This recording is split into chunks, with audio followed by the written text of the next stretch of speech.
নেতৃত্বে, বিশেষ করে দেশনেত্রী বেগম খালেদা জিয়া এবং আগামী রাষ্ট্রনায়ক তারেক রহমানের নেতৃত্বে আজকে আমরা রাজপথে নেমে এসেছি। কেন, কিসের জন্য? আমার নেতা তারেক রহমান বলেছেন যে বাংলাদেশে আমরা ক্ষমতা চাই না, আমরা বাংলাদেশের গণতন্ত্রকে প্রতিষ্ঠা করতে চাই, আমরা বাংলাদেশের সংবিধানকে অক্ষুণ্ণ রাখতে চাই, আমরা বাংলাদেশের ভোটারকে অক্ষুণ্ণ রাখতে চাই, আমরা বাংলাদেশকে একটি অর্থনৈতিকভাবে শক্তিশালী রাষ্ট্র হিসাবে দক্ষিণ এশিয়ায় প্রতিষ্ঠিত করতে চাই।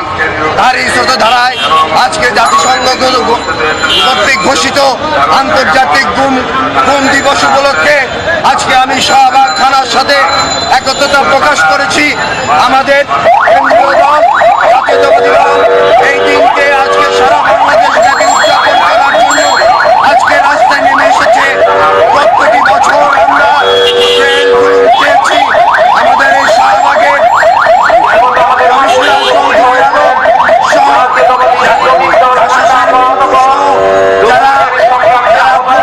তাদের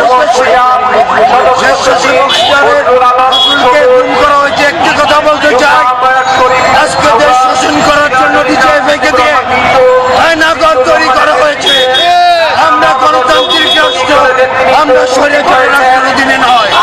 কেন ডিজিএফআই থেকে আয়নার ঘর তৈরি করা হবে, এটা আমার জাতির কাছে প্রশ্ন থাকলো। আমরা রাস্তায় নেমেছি, আমরা দেশের